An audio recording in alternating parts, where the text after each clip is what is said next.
am so glad you joined me today. It's almost Christmas, and I want to share with you this cute little story called The Christmas Angel, and it's by Hans Wilhelm. I think you will enjoy it. There was great excitement in heaven. The angels had learned that the Son of God would soon be born in the little town of Bethlehem. He would be called Jesus. The news spread from cloud to cloud. We are going down to earth to welcome the baby. The smallest angel was the most excited of all. I will bring the baby a present, the little angel said. But what kind of gift could he bring? He didn't have anything that would be good enough for the Son of God. He thought and thought.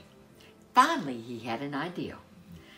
I am going to make up a song for him. Now, the little angel had never made up a song before, but that didn't stop him. The song will come from my heart, he said. The little angel began to hum a tune, and in no time at all, he had finished his song. Baby divine, king from on high, I came to sing you a lullaby. I brought you this gift on the day of your birth. Now I can go home. I found heaven on earth. Then he ran to join the other angels. They were just getting ready to leave. Wait, his guardian angel said. I am so sorry, but we cannot let you come with us. Look at your wings. They're just much too small for such a long journey. The little angel burst into tears. That's not fair. It isn't fair, he cried. I want to see the Son of God too. The big angels lifted up their wings and rose above the clouds. Don't cry, little one, his guardian angel called out. We will tell you all about it when we return. Be careful when we are gone. Don't go too close to the edge of the clouds. And then they flew off.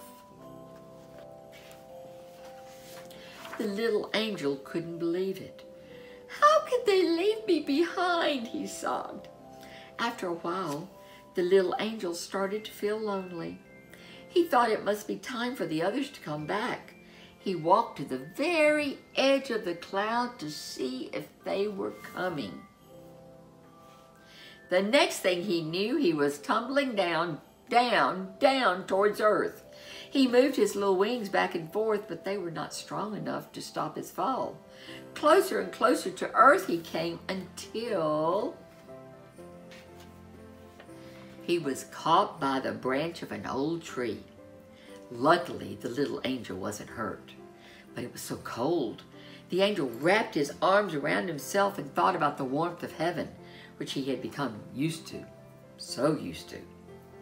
Then he saw something that cheered him up. Off in the distance, hidden behind some olive trees, stood a tent. It must be warm inside a tent, he thought, and he made his way through the olive trees. The little angel peeked into the tent. In the dim light, he could see shapes. Some of the biggest shapes were men asleep on the ground. The other shapes were bags and bundles of all sorts. These men must be travelers, the little angel thought. They must be very tired if they are sleeping during the day. At his feet, the angel saw a large, soft bag that looked nice and warm. He opened the bag and looked inside.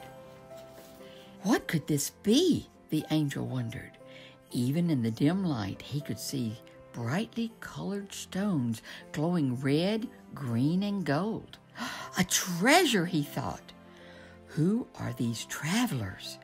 Could they be jewel thieves? The little angel suddenly felt very frightened. Just then, he heard a sound. The men were waking up.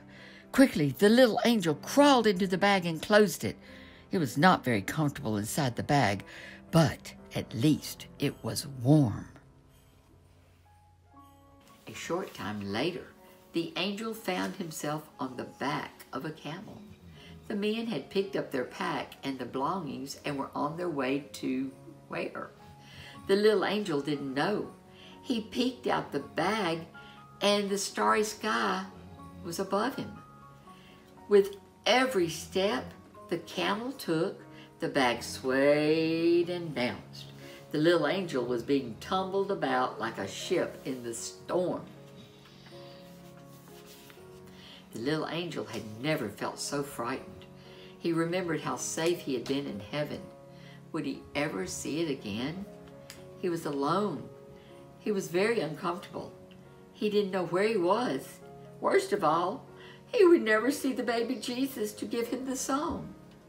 And what would happen when the thieves opened the bag and found him? It was all too much for one little angel, and he began to cry. Suddenly, the swaying and bouncing stopped. He heard one of the men say, "This is the place we are seeking." Then the angel watched in fear as the flap of the bag was lifted.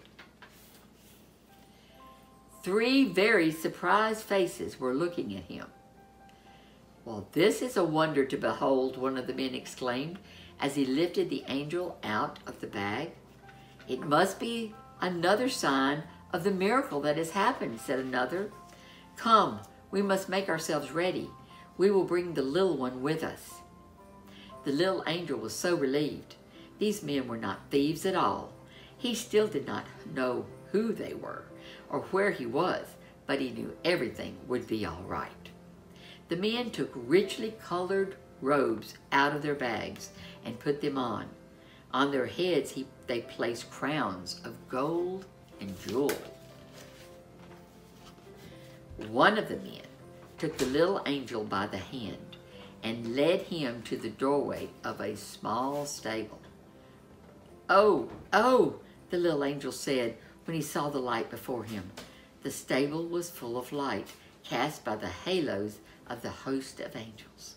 Shepherds with their staffs were kneeling in front of a man and a woman whose faces glowed with joy as they looked down at the manger filled with straw. In the manger lay a tiny baby. It was God's own Son, Jesus. Very slowly, the angel walked over to the manger. When he was next to the baby, he began to sing. When the song was done, the baby Jesus smiled. The smile told the little angel that Jesus knew the song had come from his heart. "Baby divine, King from on high, I came to sing you a lullaby. I bring you this gift on the day of your birth. Now I can go home. I found heaven on earth." Later, the little angel was carried back home. "Jesus liked my song," he said. "I'm sure he did." Then with a happy smile, the little angel fell asleep. The end. I hope you enjoyed the Christmas Angel and have a Merry Christmas.